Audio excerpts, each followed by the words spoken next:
Proverbs 12. Whoso loveth instruction loveth knowledge, but he that hateth reproof is brutish. A good man obtaineth favour of the Lord, but a man of wicked devices will he condemn. A man shall not be established by wickedness, but the root of the righteous shall not be moved. A virtuous woman is a crown to her husband, but she that maketh ashamed is as rottenness in his bones. The thoughts of the righteous are right, but the counsels of the wicked are deceit. The words of the wicked are to lie in wait for blood, but the mouth of the upright shall deliver them. The wicked are overthrown and are not, but the house of the righteous shall stand. A man shall be commended according to his wisdom, but he that is of a perverse heart shall be despised. He that is despised and hath a servant is better than he that honoureth himself and lacketh bread. A righteous man regardeth the life of his beast, but the tender mercies of the wicked are cruel. He that tilleth his land shall be satisfied with bread, but he that followeth vain persons is void of understanding. The wicked desireth the net of evil men, but the root of the righteous yieldeth fruit. The wicked is snared by the transgression of his lips, but the just shall come out of trouble. A man shall be satisfied with good by the fruit of his mouth, and the recompense of a man's hands shall be rendered unto him. The way of a fool is right in his own eyes, but he that hearkeneth unto counsel is wise. A fool's wrath is presently known, but a prudent man covereth shame. He that speaketh truth showeth forth righteousness, but a false witness deceit. There is that speaketh like the piercings of a sword, but the tongue of the wise is health. The lip of truth shall be established forever, but a lying tongue is but for a moment. Deceit is in the heart of them that imagine evil, but to the counselors of peace is joy. There shall no evil happen to the just, but the wicked shall be filled with mischief. Lying lips are abomination to the Lord, but they that deal truly are his delight. A prudent man concealeth knowledge, but the heart of fools proclaimeth foolishness. The hand of the diligent shall bear rule, but the slothful shall be under tribute. Heaviness in the heart of man maketh it stoop, but a good word maketh it glad. The righteous is more excellent than his neighbor, but the way of the wicked seduceth them. The slothful man roasteth not that which he took in hunting, but the substance of a diligent man is precious. In the way of righteousness is life, in the pathway thereof there is no death. Amen. Good evening. It is Thursday, September 25th, 2014. This is your host, Mike Callahan, and welcome to the Watchman News. Another wonderful Bible verse, or chapter, I apologize. Proverbs chapter 12. Lots and lots of good information in there, and it reiterates a lot of what I am trying to emulate. Sorry about the microphone noise. I was adjusting it. My expensive $10 Wal-Mart desktop microphone. Woohoo! Anyway, yeah, I mean, it really emphasizes about making sure you tell the truth, making sure you do works. You know, just be a righteous person. Be a good, righteous person. See, a lot of people are under this assumption. We got a movie coming out soon, Left Behind, a new movie coming out. And a lot of people are just totally under this assumption that they're going to be saved, right?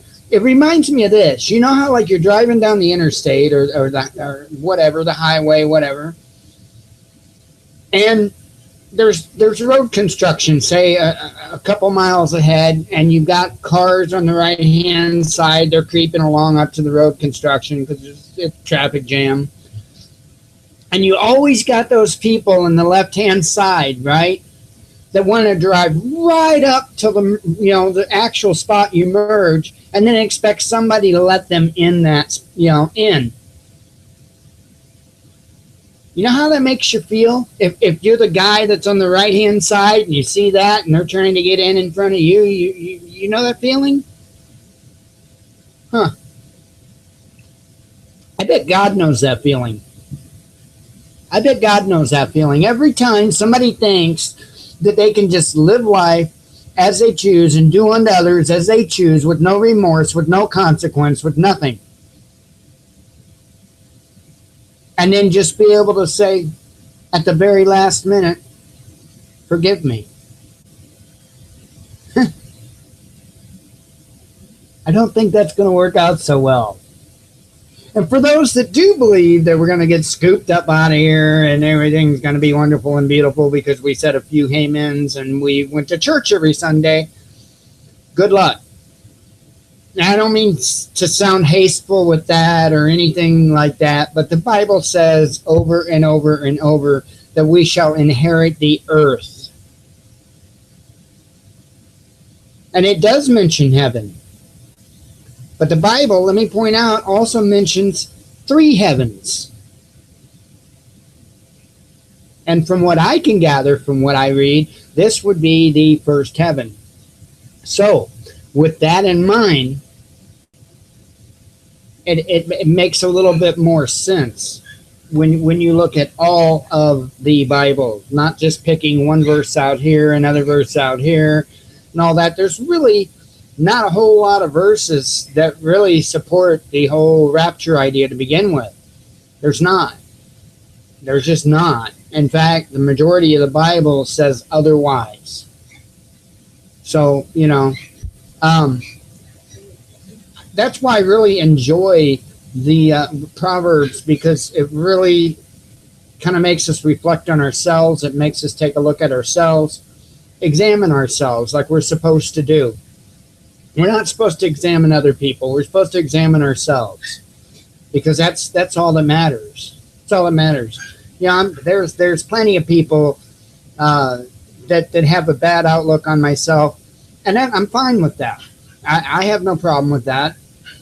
But most of those people know very, very little about me. So, go figure. Sorry if you hear a little bit of background noise. But anyway, I didn't mean to really get on a big Bible lecture or anything like that, but I just felt, I felt like he wanted me to speak. And when he wants me to speak, I do it. I do what he wants. I am obedient. And I wouldn't have had that strong urge. I wouldn't have had the thoughts that I did. I wouldn't have the feeling that come over my body if he didn't want me to speak, if he didn't want me to say the things I did. So anyway, let's go ahead and get on with the news. We normally start out with suspicious observers. Before we go to that, I did get some bottles made up today. Woohoo! That is the first of the sample bottles for survival smokes. So yeah, anybody out there that vapes and electronic cigarettes or whatever, the link is down in the About tab. You can go to our Facebook page. We really don't have much set up yet as far as like a payment system or anything like that. I do have a PayPal that I can use. Just don't tell PayPal. But I do have a PayPal that I could use if somebody really wants to order juice before we get any other type of system set up. I'm mainly going to take it to local shops and stuff like that is how I was intending to start out. But if there's somebody out there in internet land that would like to check it out, they're more than welcome to. Just click on the Survival Smokes link and send the page. It's a Facebook page. Send the page a message, and I'll take care of you. The 4 flavors that I have a lot more flavors I can do, but the 4 flavors that we debuted with is chocolate covered banana. That's a given. What that is. Baseball card bubble gum. It tastes just like the bubble gum that you get with the Topps baseball cards. Strawberry melt, which is kind of like a Nesquik-ish, kind of milkish. It's really good. It's one of my favorites. And banana grandma, which is it's a banana cream graham cracker and chocolate mix. It's pretty good. It's really good, actually. So anyway, that's I just wanted to throw that out there. We can get back to actual news other than just just that stuff. So let's go ahead and get started with suspicious observers, get that out of the way, and I've got a pretty fair amount of news to go through today, so at least you won't hear me sitting there rambling. Well, yeah, you'll probably still hear me rambling on. There's no escaping that. Okay, here we go. Suspicious observers. Enjoy.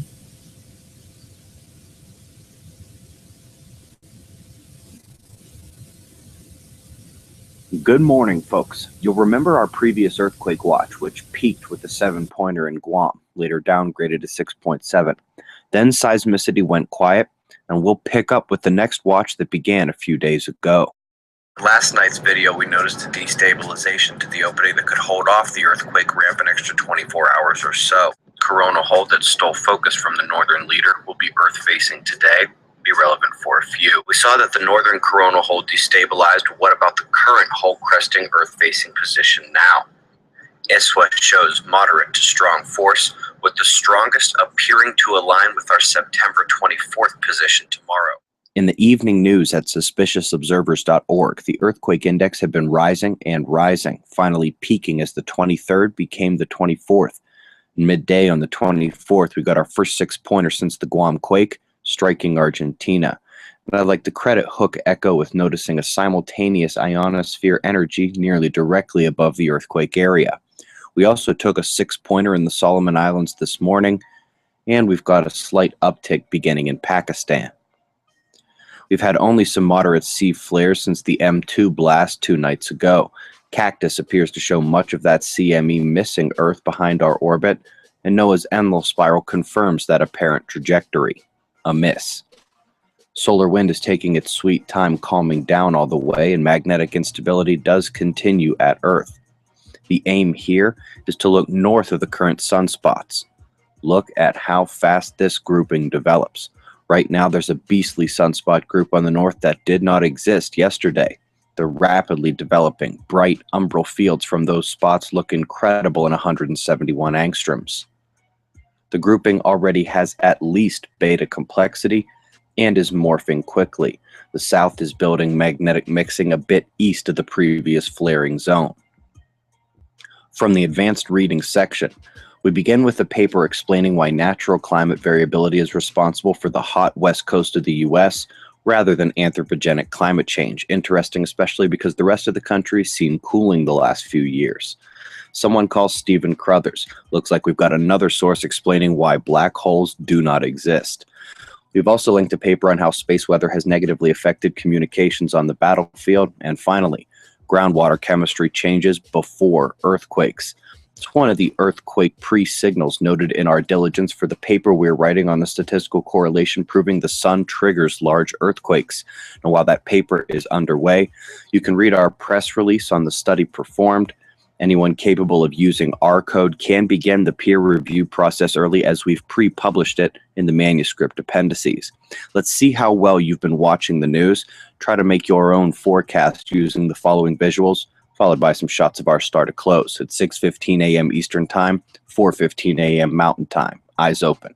No fear. Be safe, everyone. And a big thanks to Ben Davison once again. The link is down in the About tab, as always. And, yeah, a lot of boringness with the sun. I don't know. Maybe I'm the only one that wouldn't mind getting smacked with the CME and going back to the Stone Age for a little while. God, I'm terrible sometimes. I just think my world, if we did at least a little bit of a break from all the technology.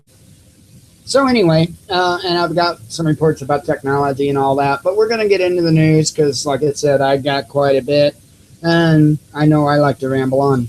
So Islamic State crisis, U.S., no evidence of subway plots. So apparently, the UK, well, I'll read the story. Maybe it will say it in there. When I first read the story or read the headline, it was a little bit different than what it was after I clicked on it. It changed from, I believe it was the UK discovered a plot, to the U.S. saying there's no evidence. So I'll read the story. U.S. officials have said they've seen no evidence Islamic State militants were plotting to attack underground rail networks in the U.S. and Paris. Iraqi Prime Minister Haider, man, these names, what is up with this? Haider al-Abadi has said his intelligence officials had uncovered plans for such an attack. Speaking on the sidelines of the United Nations General Assembly, he said the details he received seemed credible. You know what? I wish all the turmoil in the Middle East would stop so I wouldn't have to try to pronounce these names. I know that's terrible.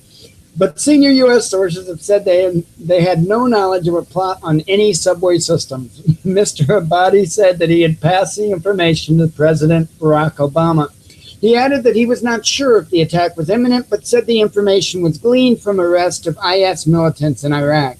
An Iraqi official at the UN has told the BBC that several IS fighters had been captured and told Iraqi intelligence that French and American recruits had an imminent plot to hit the metro in Paris and then hit the United States.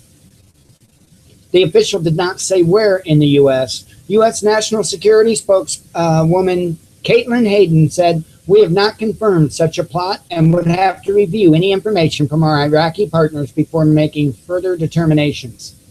We take any threat seriously and always work to corroborate any information we receive from our partners. We're obviously very focused on the issue of foreign fighters, as you saw evidenced yesterday at the Security Council session the President chaired. IS has seized large areas of Syria and Iraq in recent months, and Western leaders have expressed concern that it could be hatching plots against the West. The U.S. has launched nearly 200 airstrikes against the militants in Iraq since August and expanded the operation against IS to Syria on Monday. France has also taken a part in airstrikes against IS in Iraq. So, here's my blabber about the whole thing.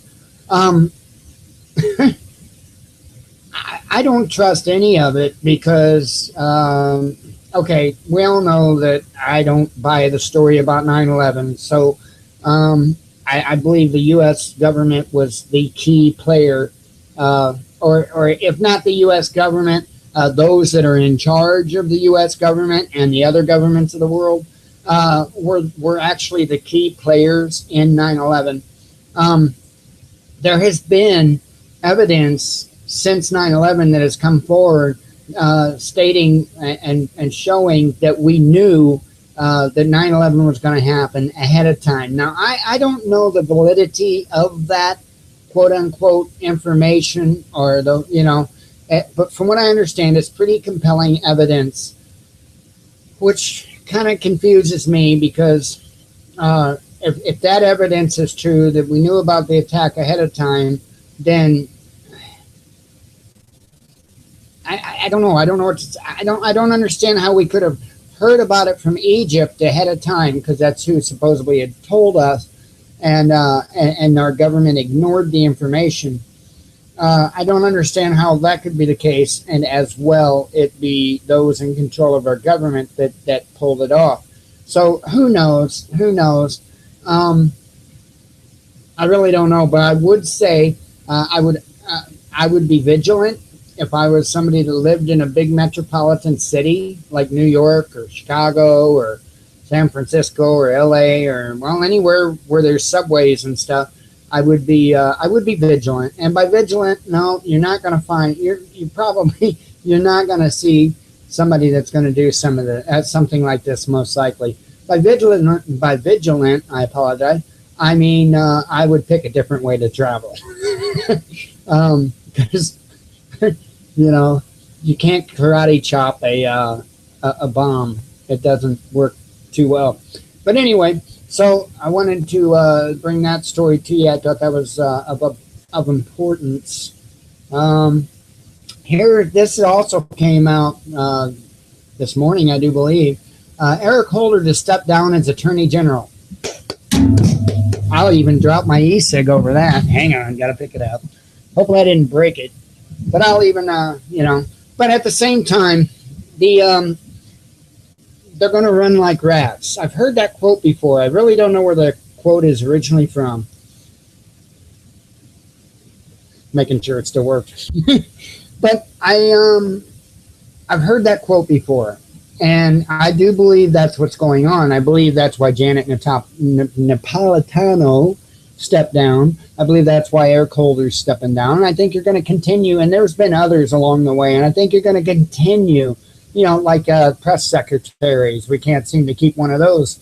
And I think it's because they, you know, I think some of them are because they don't want to be a part of this circus anymore. And I think other ones are taking their positions as to, and I don't necessarily mean political positions, more along the lines as physical positions, for you know, the aftermath, or for the coming of what's going to cause the aftermath. I really do think. I mean, Janet Napolitano had a pretty sobering statement at her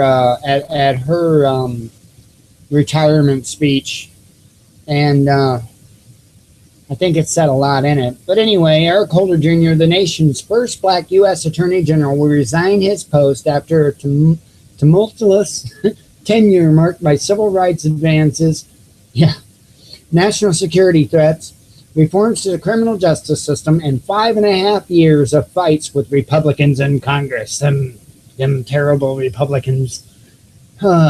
You know me, I'm not for flag waving.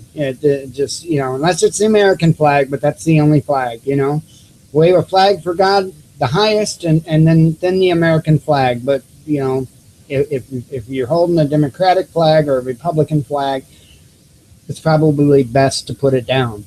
It really is, because none of it makes sense. None of it makes sense.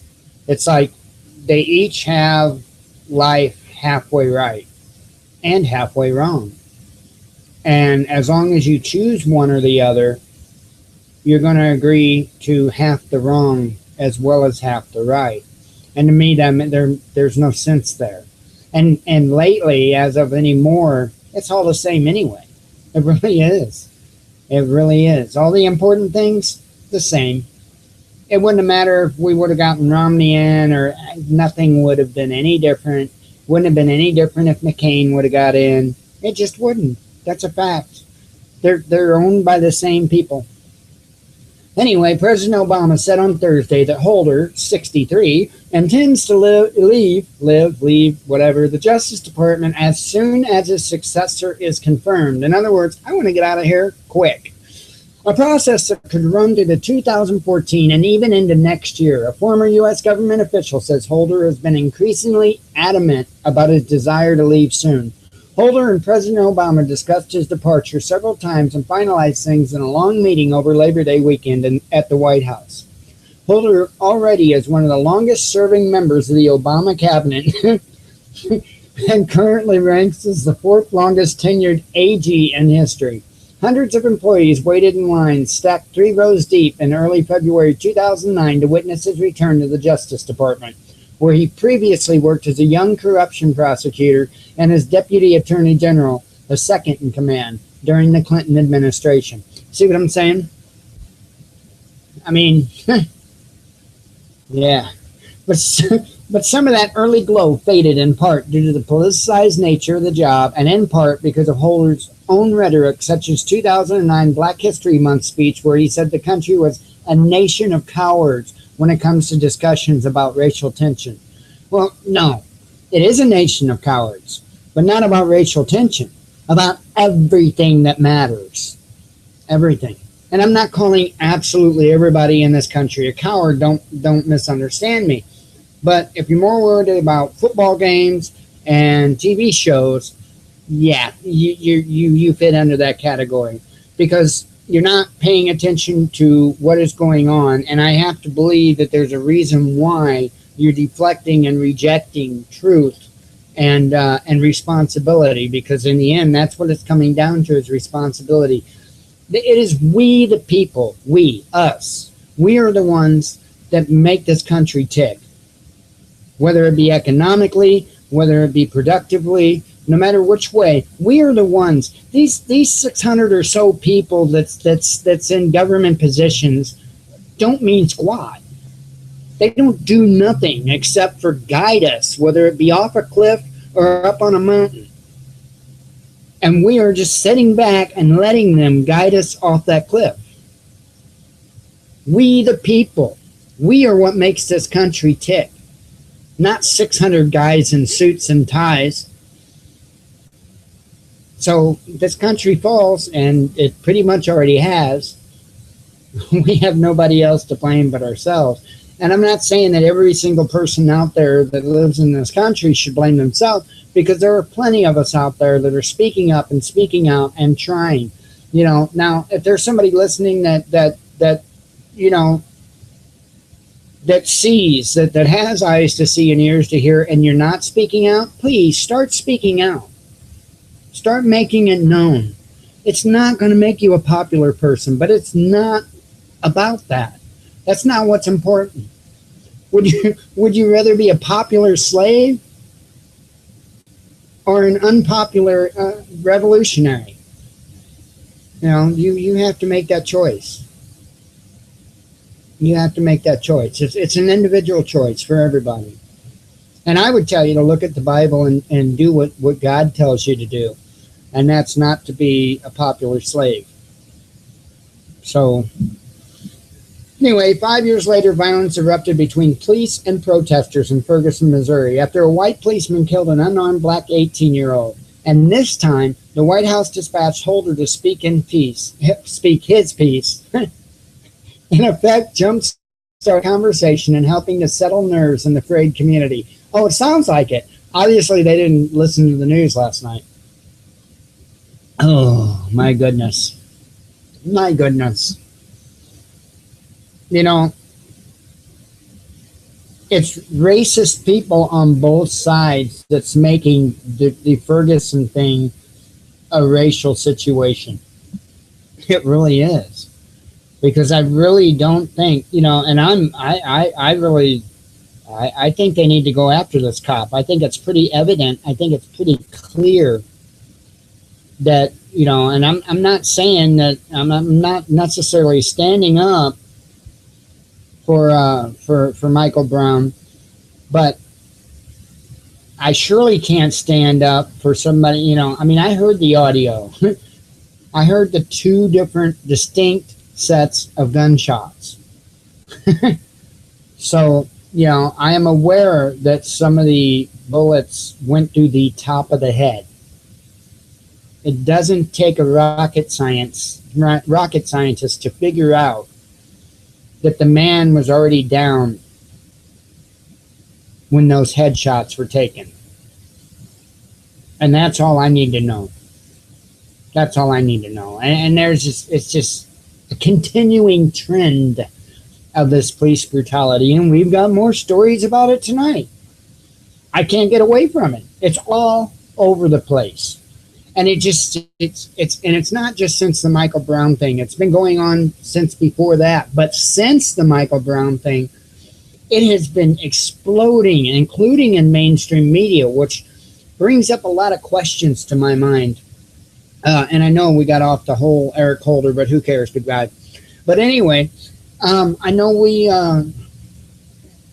you know, I know mainstream media is starting to cover this police brutality thing pretty heavily. And I don't know if they're actually breaking away from the agenda. It's hard for me to believe that. I don't think it's necessarily all about ratings, because there's a lot of people that are getting rather frustrated about hearing about Ferguson, Missouri and police brutality and all that. So I'm not quite so sure it's about ratings either. I'm not sure what's going on, but I do know that mainstream media seems to be reporting it much more often now. And kudos for that. Now, it could also be being used to provoke reaction from us. So anyway, let's move on, because we'll be talking about that a little later. This is from February 26, 2014. And I normally don't do older stories, and I think I got a couple older stories. In fact, I know I do. Just because I want people to see. Court rules living off the grid is now illegal. I've known this for a while. And see, what happens in a court case, it doesn't matter where it is, whether it's in this case Florida or California or Nevada, it doesn't matter. Once a court case is fought and won, that does something called it set precedence. So later on down the road, if another court takes up a similar issue, then that previous issue can be used in court as precedence. Okay? In other words, well, this court ruling went this way, so, you know. But anyway, so we have to be very mindful about this, even if it doesn't happen in our own backyard. But a Florida magistrate ruled this past week that living off the, and by the way, that's back in February, that living off the grid is no longer an option in the land of the free. Special Magistrate Harold S. Eskin ruled Thursday that Robin Spironis violated city codes by refusing to connect to the Cape Coral's water system. Eskin ordered Spironis to pay for water service, adding that her sewer access would be capped off until she did, the news press reported. I am in compliance, Spironis told the news press. I'm in compliance of living. You may have to hook up, but you don't have to use it. Well, what's the point? The city contends that using rainwater and solar energy violates the International Property Maintenance Code. Now, I'm going to repeat that. The city contends that using rainwater and solar energy violates the International Property Maintenance Code, which is used in many U.S. and Canadian communities. It states that properties are unsafe to live in if they do not have electricity and running water. Not only does she have to now hook up to the government-run sources, but it is also ruled that she must get approval of what she is using for alternative energy. I know how to live off the grid completely and in a sanitary way, Speronis said in response to the city's action. That's what 7 months living in the woods taught me. I do have an alternative toilet from my days of living in the woods. So what happened to the land of the free? And I asked the same thing. What happened? And we need to speak out about this. We need to speak out about all of it. The police brutality, every bit of it. Look, this is absurd. Really. You know? You've got people out there marching in New York, right, about how we're causing climate change. And I'm not picking at those people, but we're not doing it. Okay, and I'm not for pollution. I think we need to clean our acts up. You know, I'm not saying we don't.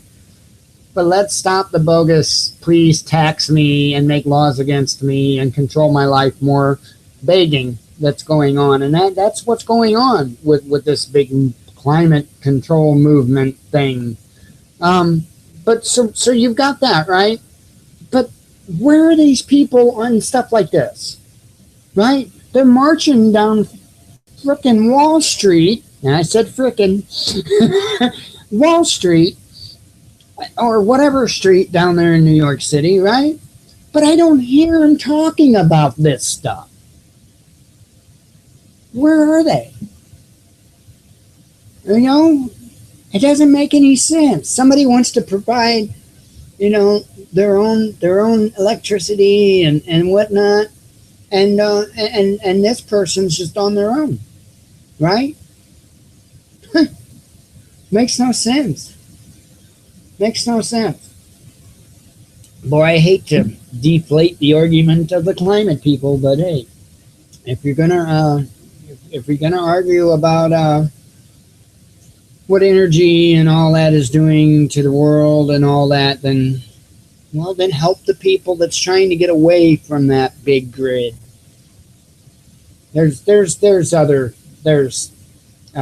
instigators and all that, trust me. And again, it's to get people to beg for their freedoms to be taken. That's what it's about. Please take them.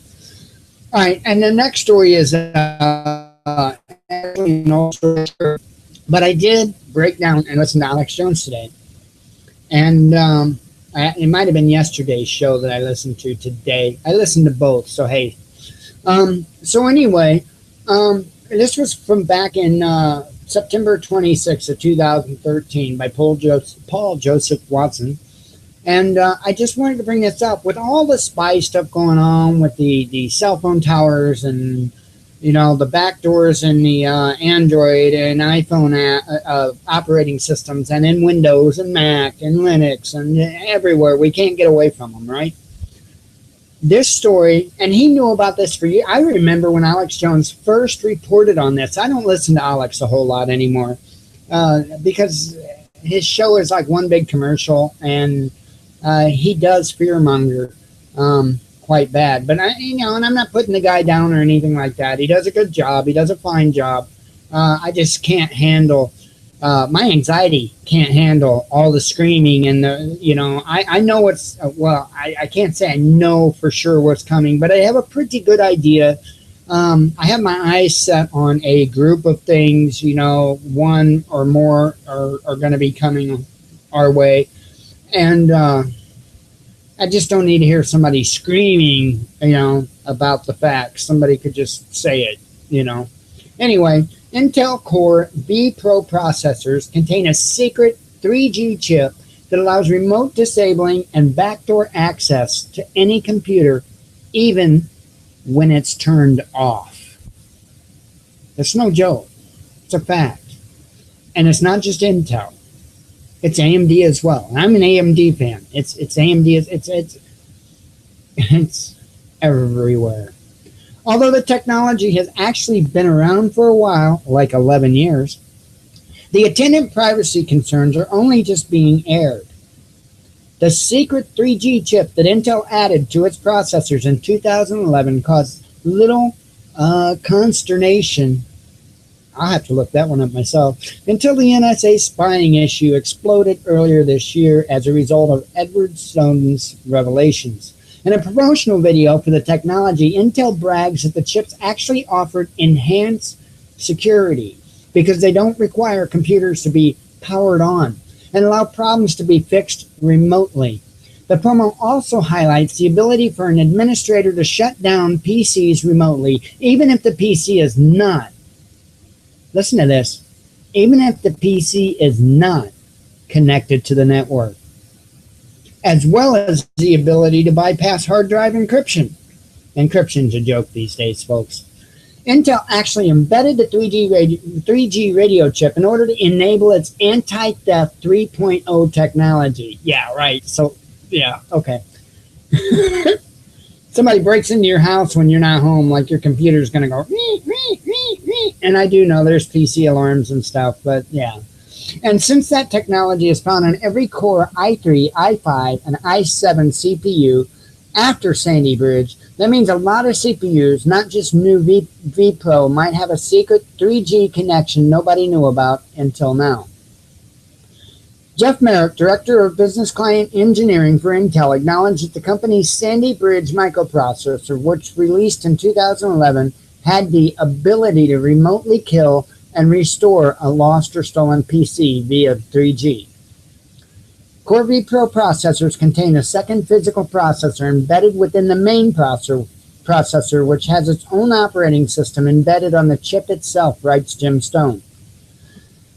As long as the power supply is available and is working condition, it can be woken up by the Core vPro processor, which runs on the system's phantom power and is able to quietly turn individual hardware components on and access anything on them.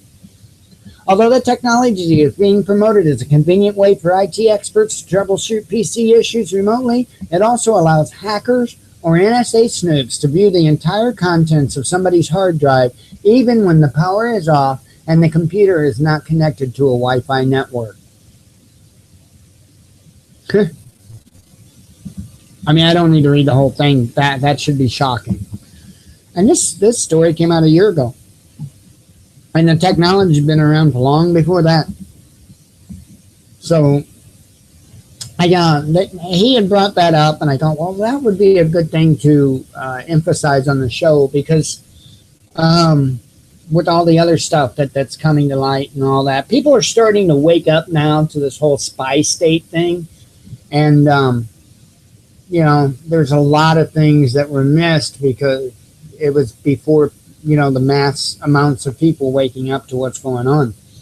So let's go ahead and move on. I just wanted to throw that out there because, you know, it's an important thing to know. Anytime they can do anything. Ebola patients to be forced into containment centers. Camps will be guarded by U.S. military. So, and I'll probably just read up to about there. As the media and government continue their ridiculous addiction to raising the fear factor across the globe, the Washington Post has released 2 articles in the past week that point to a much darker and more disturbing plan that is unfolding. In an article released to the Washington Post blog today entitled AFRICOM's Ebola Response and the Militarization of Humanitarian Aid, asks the question, is a largely military response appropriate for a public health epidemic? Just last week, the Washington Post published a lengthy article, New Effort to Fight Ebola in Liberia Would Move Infected Patients Out of Their Homes, introducing the public to Ebola camps or containment centers that are being put in place for Ebola victims. The article states, looking for a new approach to blunt the Ebola epidemic sweeping West Africa. The Liberian government, the World Health Organization, and their nonprofit partners here are launching an ambitious but controversial program to move infected people out of their homes and into ad hoc centers that will provide rudimentary care, officials said Monday. So if you don't really think, you know, if you think this is just fear-mongering like they're trying to put on, you'll notice some of the websites that I get stuff from, they almost all lean one way or another, you know what I mean? It's hard to find, you know, and they all say news, truth, unfiltered, you know. Yeah, right, okay. If you don't buy any of this stuff, look at the government documents that are floating around as to how they're going to deal with this kind of stuff. And you're going to see, you're going to see this stuff. It's called practice. Practice. Yay. It's like baseball practice or wiffle ball practice, except people die. It's crazy. It's crazy. It really is. So let's move on. We get to go down this police, I guess. I've got a few stories about that. And this is mainstream right here. Video shows trooper shooting unarmed man, officer charged. Whoa, wow. So he's going to get charged and everything's going to be forgotten about. I'll play the video. It's this traffic stop from 3 weeks ago that's landed a former Trooper of the Year behind bars.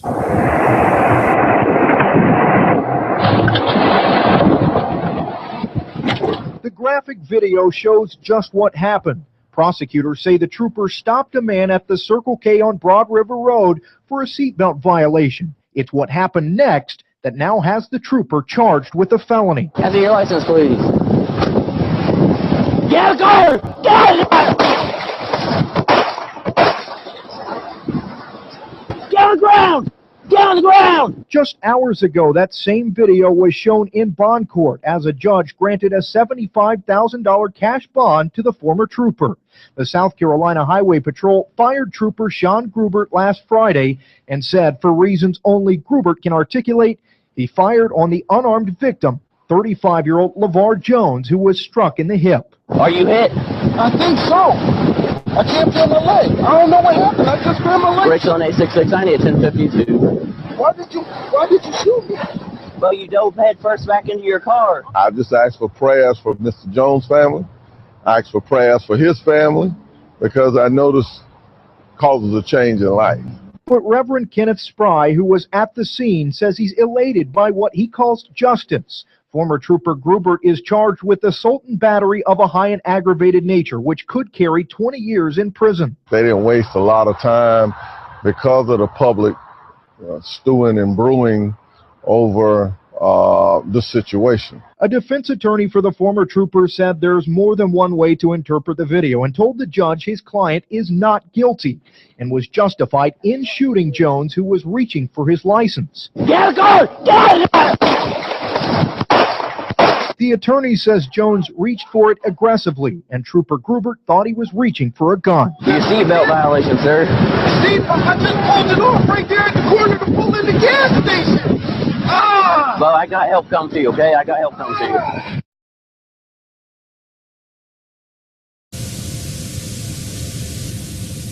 I guess the audio for the news had cut out, but it's kind of crazy, isn't it?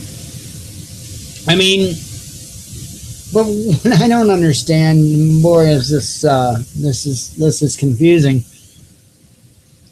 Okay, that happened September 4th, 21 days ago, right? And this officer's already charged and all that, you know. You notice the difference here, though? This guy lived, and the officer is being punished for what he did. But if they kill you, they get paid leave and get to come back to work in most cases.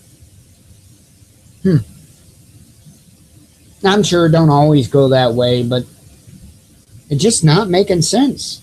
It's just not making sense. You know, maybe, I don't know. I don't get it. I do not understand. They need to stop being trained to shoot first and ask questions later. A cop's not supposed to do that. A cop is supposed to carry on a little bit more of a professional level. Okay? Now, here's another deal, right? And this I've seen on social media, and people have really been going crazy about it and all that. This is another shooting. This one happened in Ohio, right? To where officers shot a guy that was holding a BB gun, okay? And I understand that the police department had some wrong information by somebody apparently in the store that had called the police department and made it seem like it was much more serious of a situation than what it really was. And I I understand that. I get that. But, you know, I remember watch TV shows from back in the past. And I know, you know me, I would not direct you towards the television show. But watch TV shows from the past. If somebody had a gun, and that's the way it was, if somebody had a gun, the officers would sit there and they would talk to you. As long as you didn't draw that weapon on them, as long as you did not aim that weapon at anybody, you probably wouldn't be shot. Now you can think of a gun in your head and you get shot. You don't even have to have one. You don't even have to. You could have Skittles, and I'm not making a Trayvon Martin reference there. I'm not. But you could have Skittles or a thing of Rolos or a Hershey's chocolate bar or whatever. You know, you have nothing, and they will shoot you. The difference is in the training. They are being trained to be this violent. But anyway, let's watch this.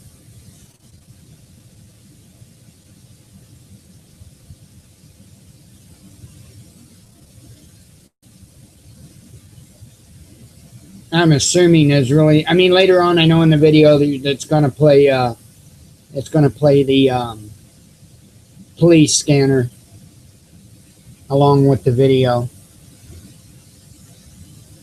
But he picked up the rifle, the air rifle, the BB gun. It was a BB gun. Right off the store shelf. I mean, he's just messing around with it. And I agree, you know, you shouldn't be playing around like that with a, you know, even a BB gun or anything like that. But,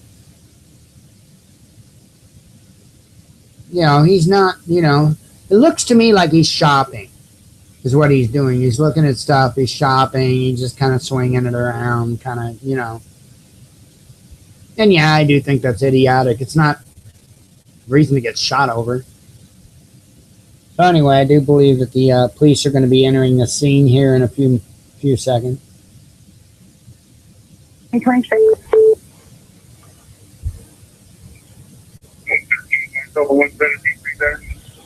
2026.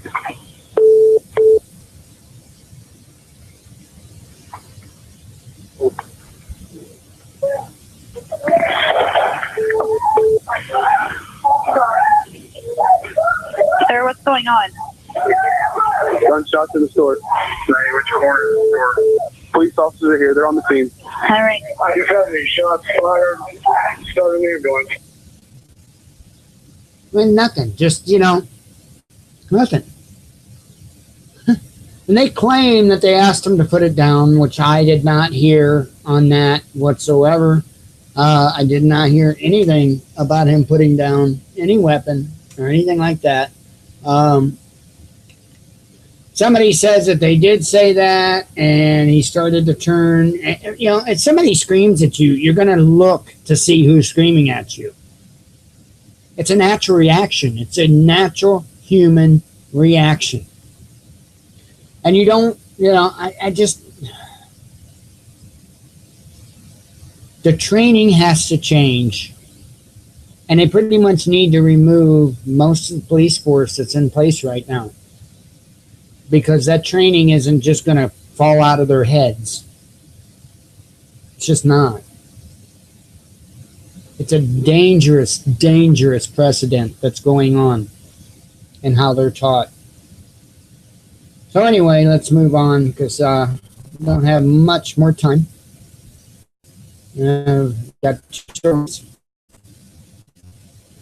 This is a story about a nurse. I believe she's a nurse, right? So apparently she was talking on her cell phone, and that's what the beef is over. She was talking on her cell phone. You see those bruises? See that? Her shoulder, her face, all that. She was talking on her cell phone. You know, and I know people aren't always nice, and she might not have been. 2 LAPD officers under investigation stemming from a use of force incident that was caught on tape. A woman was seen being slammed to the ground twice, once while in handcuffs. Eyewitness News reporter Leslie Miller talks to the woman's lawyers, and she has the LAPD's response. She's live downtown. Leslie? Michelle, it happened in broad daylight. In fact, there were witnesses who saw a woman being forcefully taken into custody by police for allegedly using her cell phone while driving. Now, the woman's attorneys say their client was injured not just physically, but emotionally, and they want the two officers involved in this case to be charged. The pictures are graphic and disturbing. 34-year-old Michelle Jordan of Sunland, battered and bruised allegedly at the hands of two LAPD officers. The married mother of one who works as a registered nurse was pulled over last Tuesday on Foothill Boulevard and Saluda Street for a cell phone violation. She drove into this Del Taco parking lot, and what happened next was captured on the restaurant's surveillance camera. Watch as Jordan gets out of her vehicle. Moments later, she is slammed to the pavement and handcuffed. The officers pick her up, put her against the patrol car, and pat her down. About a minute and 40 seconds later, the two officers push her down to the ground a second time before pulling her up, putting her in the backseat of the cruiser, and citing her for resisting arrest. We have a defenseless woman in a sundress, two fully armed police officers with training and various restraining devices that they could have used, and instead they used nothing but brute force. Jordan is not speaking to the media directly, but her story is being told through her attorneys. What they say is the most egregious, the celebratory gesture of a fist bump afterwards. The simple word is outrage. If any one of us, if any person on the street behaved that way, attacked an innocent woman, they would be in jail. They would go to prison, they would be facing charges. We expected the LAPD officers to be held to the same standard. The officers are with the LAPD's Foothill Division, the same division whose reputation was tarnished for its involvement in the notorious Rodney King beating more than 20 years ago. One of the officers involved in this alleged use of force incident is a 22-year veteran. The other is a probationary officer with only 10 months on the job. Tonight, Police Chief Charlie Beck is responding with this statement, quote, "My initial review of the officer's statements and the recorded video caused me to have serious concerns about this use of force. We will investigate this thoroughly and hold our officers accountable for their actions." The words on the side of their car is to protect and serve. It's not to intimidate and harass, and that's exactly what they're doing. The LAPD's Internal Affairs Department is investigating this use of force incident. The two police officers involved have been reassigned to non-field duties pending the outcome of that investigation. As for Michelle Jordan, her attorneys say she is still recovering from her physical and emotional injuries, and she will be filing a civil lawsuit against the LAPD for damages. Reporting live in downtown Los Angeles tonight, Leslie Miller, ABC7 Eyewitness News. It's pretty ridiculous. Pretty ridiculous. And again, she might have had a mouth on her or whatever. You know, I think about any of us would probably be upset, you know. I don't know. It just doesn't make sense. I mean, I understand you break the law, you break the law. You should be held accountable as long as it's a reasonable law. And yeah, I do believe cell phone laws are reasonable. I really fully believe that. But it doesn't, you know, if somebody's getting mouthy because they got stopped and ticketed for using a cell phone while driving, it doesn't deem assaulting them. I mean, she was in handcuffs the second time. You know. So anyway, we got one more story. Do you want to die in this patrol car tonight? Says cop to handcuffed teen as he choked him. Police Officer Corporal James Johnson of Wilmington, North Carolina, was recently indicted for choking a 16-year-old suspect while he was handcuffed. The whole incident was filmed by a camera that was inside the police car, and for months the police department has been preventing that video from reaching the public. The family and prosecuting attorneys have seen the video, and according to court documents, Officer Johnson can be seen choking Tyrell Rivers while he was handcuffed, and the officer can also be heard yelling, "Do you want to die in this patrol car tonight?" Rivers was charged with resisting arrest and booked on a number of drug charges on the night in question, April 4, 2014. The officer's indictment came just months later, this past June, when someone at the district attorney's office stumbled across the tape. The frightening specifics of the encounter remained a secret for months, until the details of the tape were published this week when local media sources obtained court documents which specifically mentioned some of the officer's comments that night. So, In other words, the only reason anything was done was because this was brought out into the light. That's the only reason. Pretty crazy, huh? Pretty crazy. It's got to stop. It's got to stop. It starts with we the people. We the people. We the people. Let's not sit back and watch TV and wait for somebody else to stop it. I'm not saying to run out and do something stupid. But we can do something. Whether it's going to a town board meeting, whether it's voting, don't go there. And I'm not saying don't vote. I'm saying don't pawn it off on voting. That's a cop-out. Something more needs to be done. Because a lot of people that are in public office are placed there. They're not voted in. Let's be realistic. And even if the person you voted for is the one that gets in, most of the time, all their promises go by the wayside really quick. So the only way I can think of peacefully obtaining what we deserve as human beings, as creations from God, is maybe to go into some town board meetings or something and start putting the pressure. Start putting the pressure. Start going into senators and stuff, government offices, and putting the pressure. And I think you're going to see enough of a reaction from that. I really do. Want to protest? Stop protesting false things like climate change. I mean, there is a such thing as climate change. It's happening, but it's a natural thing. Stop protesting against your brothers and sisters. Start protesting against an oppressive, suppressive government and their military that they call the police force. I'm not saying do anything bad, so let them know. Sing the old Twisted Sister song. We're not gonna take it. We're not gonna take it. We're not gonna take it anymore. No, I can't sing. So, and I apologize to the listeners for my terrible singing effort. But anyway, that's what I have for you tonight. Remember, if you do the e-cig thing, keep us in mind. Help a brother out. The link's down in the About tab for our Facebook page. And, I do have a PayPal account, so we can work something out until we get a credit card processor set up and whatnot. So just message me on Facebook. I've got a lot more flavors. I'm going to be announcing those on the Facebook page as well as other places soon. So that's what I got for you. May God be with you. May He walk with you.